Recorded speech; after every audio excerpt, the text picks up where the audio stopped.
सांभाळ घसरल पाय ग वै तुझं धोक्यात हाय ग सांभाळ घसरल पाय ग वै तुझं धोक्यात हाय ग ऐकून घे शैला लग्नाच्या पहिला घोटाळा करायचा नाही ग ऐकून घे शैला लग्नाच्या पहिला घोटाळा करायचा नाही ग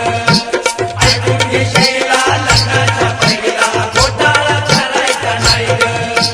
सांभाळ घसरल पाय ग वै तुझं धोक्यात हाय ग सांभाळ घसरल पाय ग वै तुझं धोक्यात हाय ग ऐकून घे शैला लग्नाच्या पहिला घोटाळा करायचा नाही ग ऐकून घे